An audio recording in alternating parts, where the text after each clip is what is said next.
Assalamualaikum warahmatullahi wabarakatuh. Waalaikumsalam warahmatullahi wabarakatuh. Innal hamdalillah nahmaduhu wa nasta'inuhu wa nastaghfiruh wa na'udzu billahi min syururi anfusina wa min sayyiati a'malina may yahdihillahu fala mudhillalah wa may yudlil fala hadiyalah. Asyhadu an la ilaha illallah wa asyhadu anna Muhammadan abduhu wa rasuluh. Allahumma sholli wa sallim wa barik ala nabiyyina Muhammadin wa ala alihi wa ashabihi wa man tabi'ahum bi ihsanin ila yaumiddin, amma ba'du. Jamaah salat maghrib yang saya hormati, yang semoga diberikan rahmat oleh Allah Subhanahu wa taala. Mari kita senantiasa memanjatkan puji syukur kehadirat Allah atas rahmat dan karunia-Nya. Di awal petang ini kita bisa duduk di Mushola Al-Hidayah.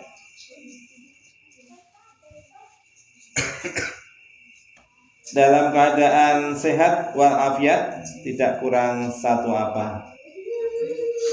Sholawat dan salam mari senantiasa kita aturkan untuk junjungan kita, Nabi besar, Nabi agung, Nabi Muhammad Sallallahu Alaihi Wasallam, yang telah menunjukkan kepada kita jalan yang benar, yaitu berupa al-Islam. Semoga kita semua ini termasuk umat beliau yang besok semoga mendapatkan syafaatnya di yaumil kiamah. Amin ya rabbal alamin. Jamaah yang berbahagia, yang semoga dirahmati oleh Allah, di kesempatan kali ini pertemuan pertama setelah kita melaksanakan puasa Ramadan, nah ini saya akan mengambil tema, nanti mungkin beberapa pertemuan itu temanya yaitu keutamaan doa malaikat. Kira-kira kalau didoakan oleh malaikat seneng enggak?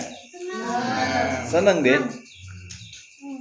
Wong kita ini didoakan oleh temennya saja senang, didoakan oleh Pak Ustadz pasti senang ya. Kenapa? Kenapa kok senang didoakan?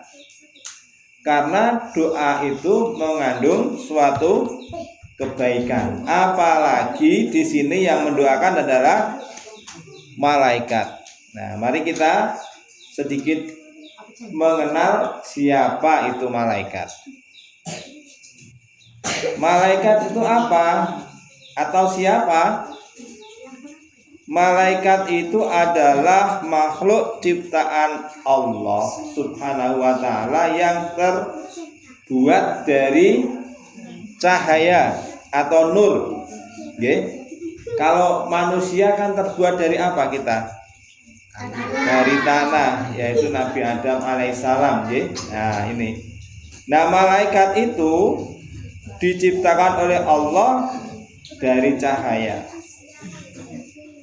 Para malaikat itu adalah hamba-hamba Allah yang mulia. Tidak ada malaikat yang durhaka, tidak memiliki hawa nafsu, tidak makan, tidak minum, Tidak makan, tidak minum. Iya, kalau manusia dan jin punya nafsu, makan, minum dan sebagainya. Dan sifat malaikat itu selalu patuh kepada perintah Allah Subhanahu wa taala. Nah, Allah Subhanahu wa taala berfirman di dalam Al-Qur'an, yaitu a'udzubillahi minasyaitonirrajim, walillahi yasjudu man fis samawati wa man fil ardi min dabbati wal malaikatu wa hum la yastakbirun. Artinya, dan hanya kepada Allah lah bersujud segala apa yang ada di langit dan di bumi, yaitu semua makhluk yang bergerak atau yang bernyawa, dan juga para malaikat, sedang malaikat itu tidak menyombongkan diri. Surat An-Nahl ayat 49.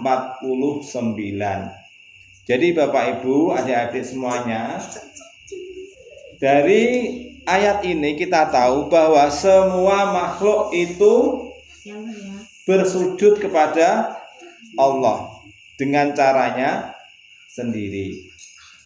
Kalau kita sebagai manusia itu dengan cara melakukan ibadah sholat. Nyamuk-nyamuk, semut-semut, ikan-ikan, itu semuanya bersujud kepada Allah, termasuk para malaikat. Dan malaikat itu termasuk hamba Allah yang tidak pernah merasa sombong. Mungkin adik-adik ada yang mengenal nama malaikat? Malaikat siapa yang dikenal? Jibril. Malaikat Jibril, ya, Mikail, Israel, Malik, Ridwan. Nah, malaikat-malaikat itu punya tugas yang berbeda-beda, bermacam-macam. Misalnya malaikat yang paling tinggi derajatnya malaikat siapa? Malaikat Jibril. Sehingga tugasnya yang paling berat itu malaikat Jibril. Apa tugas malaikat Jibril? Adalah menyampaikan wahyu, ya. Jadi seluruh nabi dan rasul itu pernah ketemu dengan malaikat, yaitu ketika Allah memberikan wahyu kepada malaikat, kepada nabi dan rasul tersebut. Ya, ini. Nah, pada kesempatan kali ini kita akan bicarakan tentang doa malaikat kepada Allah. Untuk siapa? Untuk kita manusia. Nah, sebelumnya mari kita bahas dulu apa keistimewaan doa malaikat. Mengapa doa malaikat itu menjadi istimewa? Yang pertama, alasannya adalah malaikat itu memiliki ketaatan yang sangat tinggi dan kedudukannya sangat mulia. Malaikat itu makhluk yang suci, senantiasa taat kepada Allah. Malaikat itu tidak pernah ingkar janji, tidak pernah durhaka kepada Allah. Maka doa yang keluar dari makhluk yang dekat kepada Allah itu pasti dikabulkan, ya enggak? Nah, kenapa? Karena malaikat itu sangat taat dan kedudukannya sangat mulia. Maka ketika malaikat itu berdoa, maka insya Allah pasti dikabulkan oleh Allah Subhanahu wa ta'ala. Itu keistimewaan yang pertama, malaikat. Keistimewaan yang kedua, malaikat itu tidak punya kepentingan pribadi ataupun duniawi. Okay? Jadi malaikat itu nggak pengen punya mobil bagus, nggak pengen punya rumah bagus, orang pengen dahar sate. Gak pengen punya laptop ya. Iya, nggak pengen punya laptop. Tuh. Kalau adik makan sate mau nggak? Seneng nggak? Wah, iya. Kalau malaikat nggak mau, gitu ya. Makanya itu malaikat tidak ada kepentingan pribadi, semata-mata adalah untuk Allah Subhanahu wa Ta'ala. Oleh karena itu, orang yang didoakan oleh malaikat itu tentu orang yang baik atau yang tidak baik? Yang baik, yang soleh, begitu. Jadi kalau kita sampai didoakan oleh malaikat, berarti kita ini termasuk orang yang baik. Itu alasan yang kedua. Alasan yang ketiga, bahwa doa malaikat itu istimewa karena apa? Jumlah malaikat itu sangat banyak. 25. Jadi di langit itu 25. banyak itu ya, gitu kan Nabi dan Rasul itu ya. Iya, pintar ya. Nah, jumlah malaikat itu sangat banyak. Kalau kita melihat, bisa melihat, kita mungkin pusing ya. Kenapa? Karena di langit itu penuh dengan makhluk-makhluk yang namanya malaikat. Tidak ada tempat yang longgar. Semua diisi oleh para malaikat.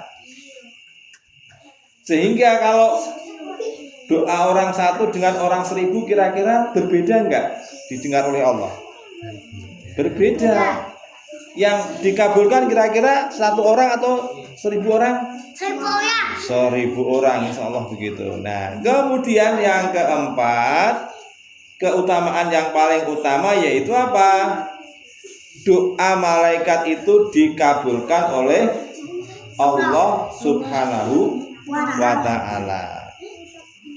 Jadi malaikat itu hamba-hamba yang memiliki potensi yang sangat besar untuk dikabulkan. Ini ada beberapa dalil Bapak Ibu berkaitan dengan doa malaikat.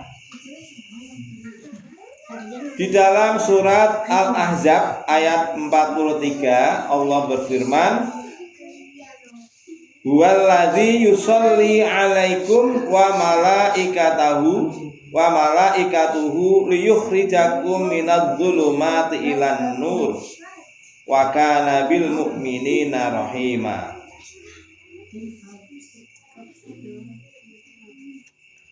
Dialah yang memberikan rahmat kepadamu wahai para mukmin dan para malaikatnya, memohonkan ampunan untukmu agar dia mengeluarkan kamu dari kegelapan kepada cahaya iman,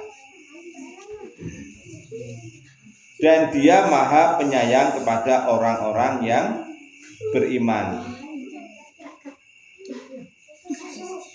Kemudian dalam salah satu hadis dari riwayat Muslim dan berasal dari Abu Hurairah, yaitu tidaklah seorang hamba berada di tempat sholatnya untuk menunggu sholat kecuali para malaikat akan mendoakannya, "Ya Allah, ampunilah dia, ya Allah, rahmatilah dia selama ia tidak beranjak dari tempat sholatnya dan tidak berhadas." Jadi Bapak Ibu, kalau seperti ini misalnya, selain kita mengadakan kajian, mendengarkan pengajian, juga diniatkan apa? Niatnya apa Bapak Ibu kira-kira ini? Habis sholat maghrib kita menunggu sholat isya. Kalau tadi lupa belum niat, sekarang niat aku nunggu sholat isya. Artinya apa? Bar kajian rampung, ojo mulai sadurunge sholat isya. Jadi selama kita duduk di sini ini, niatnya setidaknya adalah 2, yaitu tholabul ilmi dan menunggu waktu sholat. Nah, kalau seperti itu kita termasuk orang-orang yang akan didoakan oleh para malaikat. Nanti insya Allah ada banyak atau beberapa kegiatan aktivitas yang di situ menjadi penyebab doanya malaikat untuk kita. Yang pertama, Bapak Ibu, siapa yang didoakan oleh malaikat? Yaitu orang yang tidur dalam keadaan suci. Siapa ini adik-adik atau bapak-bapak, ibu-ibu, ketika tidur wudhu dulu? Sampun wonten dereng? Sudah? Dereng. Mungkin sudah melakukan tetapi tidak tahu kalau itu ternyata satu amalan yang kecil, sepele, ternyata pahalanya sangat besar. Tinggi apa besar? Rasulullah SAW bersabda, man bata tohiron bata fi si'arihi malakun falam yastayqid hatta qolal malaku Allahumma fir li abdika fulanin fa innahu bata tohiron. Siapa saja man bata tohiron, siapapun yang tidur dalam keadaan tohir, tohir itu suci, maka seorang malaikat akan bersamanya di dalam pakaiannya. Orang kroso ya. Kira-kira kroso mboten? Tidak ya, malaikat itu malaikat yang termasuk gaib. Jadi jangan dibayangkan wah, ngebak-baki iki mlebu ning kemulku gitu ya. Kan ini malaikat masuk ke dalam selimut kita. Ya, ketika kita tidur dalam keadaan berwudu atau suci, ia tidak akan bangun hingga malaikat itu berdoa, ya Allah, ampunilah hambamu si fulan karena ia tidur dalam keadaan suci. Ini Bapak Ibu, nggih. Ternyata cuma wudhu ketika mau tidur itu pahalanya sangat besar. Kita bayangkan Bapak Ibu, kalau kita itu sudah diampuni oleh Allah, kalau orang dimaafkan itu kira-kira ada beban enggak? Sudah enggak ada, ya. Sudah enggak ada. Kenapa? Karena sudah dimaafkan. Misalnya kalau ada seorang melakukan kejahatan, kemudian Pak Hakim mengatakan, sudah kamu dimaafkan oleh ahlinya. Kira-kira masih dihukum atau tidak itu? Tidak, pintar ya. Tidak. Demikian juga kalau sudah didoakan oleh malaikat dan kita itu mendapatkan ampunan. Ini. Jadi mari nanti kalau sudah mau tidur, sudah betul-betul mau tidur, kita melakukan apa Bapak Ibu? Wudu. Wudunya pripun? Ya wudu seperti kalau mau sholat, ya biasa gitu. Nah kalau belum tidur sudah batal gimana? Sudah kentut atau sudah mau pipis begitu gimana? Ya wudu lagi, wudu lagi. Nanti kalau sudah tidur kok batal, ya tidak apa-apa. Yang namanya sudah tidur ya sudah, memang sudah batal kan gitu. Tapi kalau bangun lagi nanti ya, kalau wudu lagi itu lebih baik. Dari Abdullah bin Abbas radhiyallahu anhu, Rasulullah bersabda, "Tahiru hadhil ajsada taharakumullahu fa innahu laisa abdun yabitu tahiron illa bata ma'ahu malakun yastaghfiru lahu." Artinya, sucikanlah jasad-jasad ini semoga Allah menyucikan kalian. Sesungguhnya tidaklah seorang hamba itu tidur dalam keadaan suci kecuali bersamanya seorang malaikat yang memohonkan ampunan untuknya. Gitu Bapak Ibu. Enak nggih? Maka jangan keburu tidur sebelum berwudu. Nah, dari hadis-hadis di atas dapat dipahami beberapa keutamaan bagi orang yang tidur dalam keadaan suci atau berwudu. Yang pertama yaitu ditemani malaikat di dalam pakaiannya, ya. Jadi kalau kita berwudu kemudian tidur, itu berarti kita tidurnya ditemani oleh malaikat. Malaikat berada di dalam pakaian kita. Artinya, malaikat itu akan menyertai kita. Ini menunjukkan bahwa malaikat itu memberikan penjagaan, ya, penjagaan yang sangat dekat kepada kita kalau kita berwudu. Kemudian yang kedua, bahwa orang yang tidur dalam keadaan berwudu itu akan terus didoakan. Doanya apa? Yaitu dimohonkan ampunan kepada Allah selama ia itu tidur.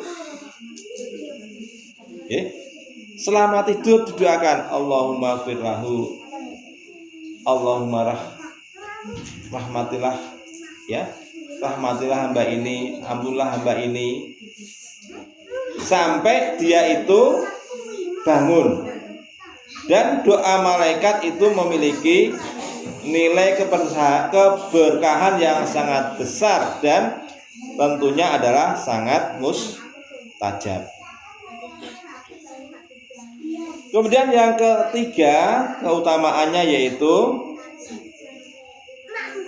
keutamaan dari kebersihan dan kesucian.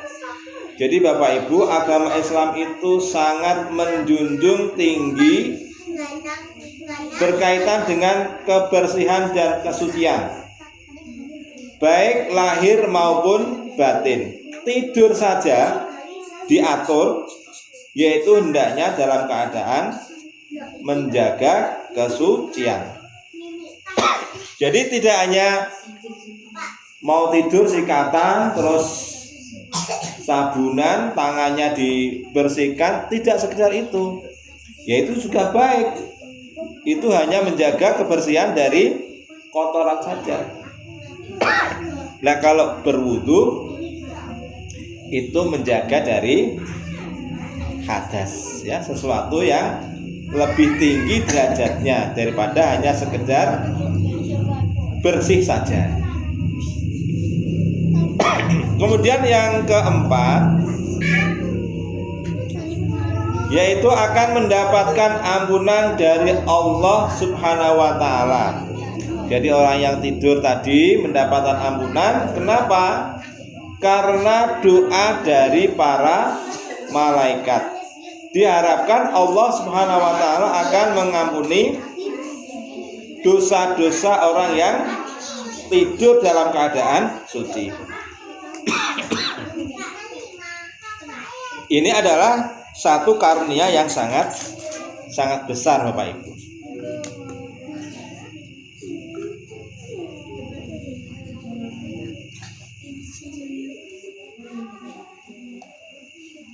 Nah, sekarang bagaimana tekniknya? Caranya gimana Bapak Ibu? Caranya ya gampang.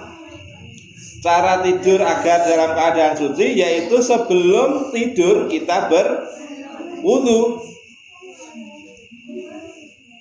Lebih bagus lagi setelah wudu itu kita sholat. Oke? Lebih bagus lagi. Berapa rakaat? 2 rakaat boleh. Itu namanya sholat Syukrul bukan sholat subuh. Sholat apa? Syukrul wudhu. Jadi sunahnya Bapak Ibu, kalau kita habis wudhu itu sholat 2 rakaat. Tapi kalau nggak sholat gimana? Ya nggak apa-apa. Artinya ketika nggak sholat terus tidur ya sudah termasuk orang yang didoakan oleh para malaikat. Nah, yang enak lagi dan ringan lagi, sebelum tidur setelah wudhu tadi kita sholat witir, ya. Sebelum tidur sholat witir itu juga jauh lebih baik lagi, sehingga tidurnya nanti tidak akan gelayur. Insya Allah nggak akan mimpi yang jelek-jelek. Ya, tidurnya enak, nyaman, bangunnya insya Allah sesuai dengan permintaan kita. Apakah Bapak Ibu itu kalau tidur ada permintaan nggak? Sering minta nggak? Apa yang diminta Ibu? Minta kesehatan, ya. Ya paling gampang dan paling bermanfaat itu minta dibangunkan, ya. Ya Allah, bangunkan saya jam berapa kira-kira? Jam 3 atau setengah 4. Untuk apa? Sholat tahajud. Kalau kita nggak minta, itu biasanya juga nggak bisa bangun. Ini loh. Kalau panjenengan yang merasa saya kok tahajud berat, itu karena nggak minta. Nah, jadi ya Allah, selain doa tidur ya, dikit-dikit tidur, ya Allah bangunkan saya jam 3 atau setengah 4. Beri kekuatan untuk bangun dan menjalankan sholat tahajud. Pasti saya yakin semua orang itu ketika tidur pasti bangun. Maksudnya bangun sebelum subuh gitu ya. Biasanya kemana Bapak Ibu? Ke kamar mandi. Biasanya terus gimana? Wudhu lagi atau habis buang air kecil langsung tidur lagi? Nah, tidur lagi ya. Kenapa? Karena tidurnya tadi tidak didahului dengan bersuci dan juga tidak ada permintaan. Jadi Bapak Ibu, salah satu doa yang harus kita sering baca itu Allahumma inni as'aluka zikrika wa syukrika ala ibadatik. Ya Allah, berikanlah kemudahan untuk selalu berzikir, selalu bersyukur kepadamu. Insya Allah itu akan menjadikan kita itu mudah, Bapak Ibu. Ini ya. Apa hikmahnya dibalik anjuran tidur dalam keadaan suci? Yang pertama ini Bapak Ibu, seperti saya sampaikan tadi, orang yang tidur dalam keadaan suci akan dihindarkan dari gangguan setan. Ada diceritakan dalam beberapa riwayat bahwa setan itu tidak akan dapat mendekati orang yang tidur dalam keadaan suci. Maka insya Allah nggak akan yang namanya mimpi doya-ullah ya toh, apalagi ngimpi ngoyak-oyak apa dioyak biasanya ya. Yang bikin capek itu ya. Ini. Yang kedua, tidur kita itu menjadi ibadah. Tidur dalam keadaan yang suci dapat dianggap sebagai bentuk ibadah dan ketaatan kepada Allah Subhanahu wa ta'ala. Yang ketiga yaitu mengingat kematian. keadaan tidur itu hampir sama dengan orang mati, ya. Bedanya apa? Bedanya kalau orang sudah meninggal itu nggak ada nafasnya, kalau orang tidur itu masih ada nafasnya. Tetapi orang tidur maupun orang mati itu sudah tidak tahu keadaan di luar dirinya. Nih. Dan tidak sedikit orang yang tidur ternyata tidak bisa bangun lagi. Nah, kalau kita dalam keadaan suci, kita dalam keadaan didoakan oleh malaikat, dimintakan ampun, kemudian ternyata Allah menakdirkan kita itu meninggal, maka insya Allah kita pasti termasuk orang yang husnul khotimah, gitu, ya. Kemudian yang keempat, orang yang tidur dalam keadaan suci itu akan mendatangkan keberkahan dan kebaikan dari Allah Subhanahu wa ta'ala, yaitu berupa doa dari para malaikat. Oleh karena itu, mari kita sebagai seorang muslim nanti langsung dipraktekkan, nggih. Ilmu itu tidak hanya untuk hafalan, tidak hanya untuk pinter-pinteran. Yang paling penting itu dapat satu ilmu kemudian diterapkan di dalam kehidupan kita sehingga akan bermanfaat. Masih berapa waktu ya?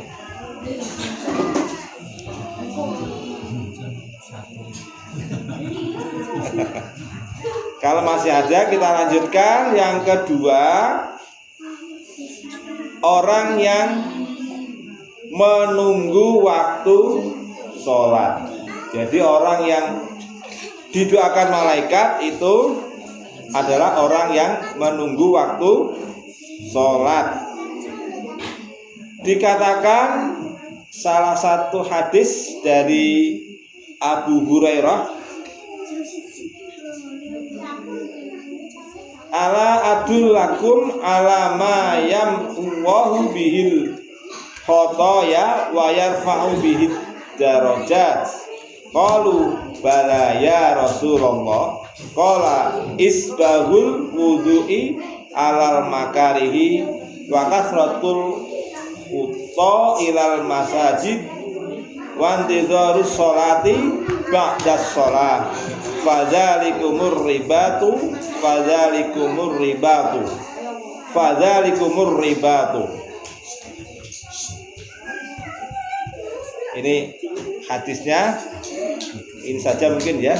Nanti kita lanjutkan pada pertemuan yang akan datang.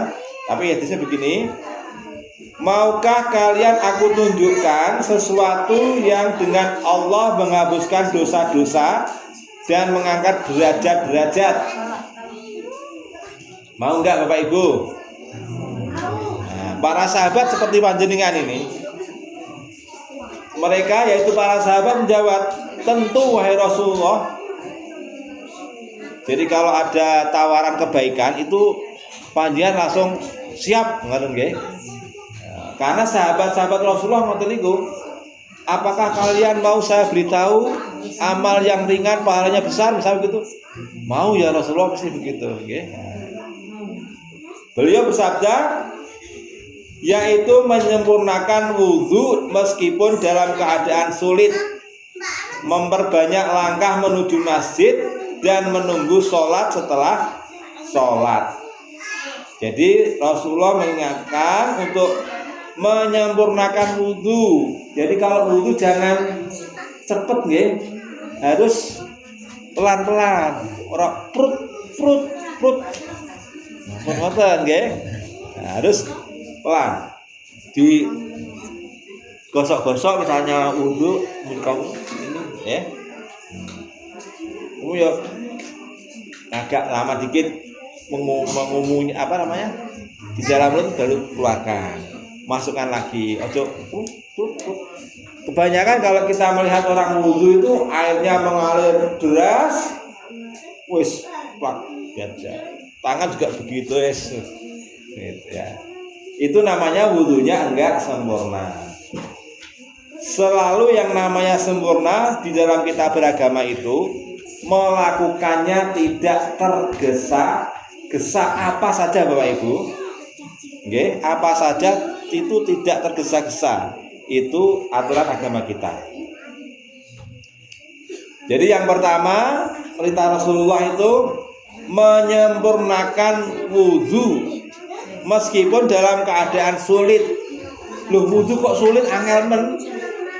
Kira-kira apa Bapak Ibu contohnya wudhu yang dalam keadaan sulit?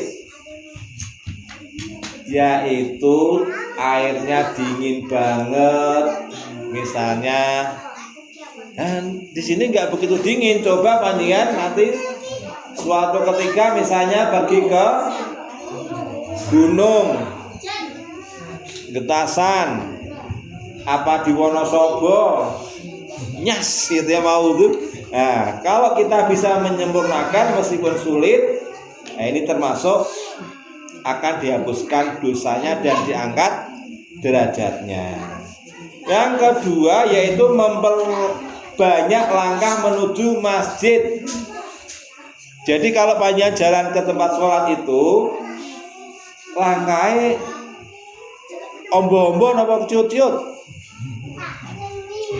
Ciut-ciut, nggih. Ora usah kesusu lakune langkahnya ciut-ciut. Kenapa? Jumlahnya nanti menjadi lebih banyak dan insya Allah kalau jalannya itu ciut-ciut, langkahnya ciut-ciut itu akan aman, selamat. Jajal melangkai ombo-ombo ternyata ngidak kulit gedang, akhirnya ke pleset. Selak komat, wah, melayu pleset gitu. Jadi langkahnya itu yang kecil-kecil saja sehingga jumlahnya banyak. Setiap langkah itu diangkat derajatnya dan dihapuskan dosanya. Kemudian menunggu sholat setelah sholat. Jadi kalau panjenengan itu setiap hari misalnya, daripada neng omah ngantuk antara maghrib dan isya itu kan pendek itu. Wis maca Quran sampai nunggu isya sisa. Nah ini termasuk ini orang yang didoakan oleh para malaikat. Dikatakan di akhir hadis tadi, fadzalikumur ribatu. Apa itu? Itulah yang namanya ribat. Ribat itu apa? Sanes ribut nggih. Ribat itu orang yang berjaga-jaga di jalan Allah. Misalnya tentara di perbatasan. Nah, itu ribat namanya. Orang yang berjaga-jaga di jalan Allah. Gek nanti orang ada pencuri, maka termasuk orang rondo misalnya. Rondo itu namanya ribat juga. Ini insya Allah nanti kita bicarakan lebih jauh lagi di pertemuan yang akan datang insya Allah. Yang paling penting yang sekarang nanti kita lakukan yaitu apa Bapak Ibu? Wudu sebelum tidur. Semoga Allah Subhanahu wa taala membuat kita itu senang, ringan dan mudah melakukan apapun yang diperintahkan oleh Allah Subhanahu wa taala. Subhanakallahumma wa bihamdika asyhadu an la ilaha illa anta astaghfiruka wa atubu ilaik. Kalau ada kesalahan dan kekeliruan itu murni dari kelemahan saya dan sudilah kiranya Bapak-bapak untuk memaafkannya dan semoga Allah memberikan pertolongan kepada kita semuanya. Assalamualaikum warahmatullahi wabarakatuh. Waalaikumsalam warahmatullahi wabarakatuh.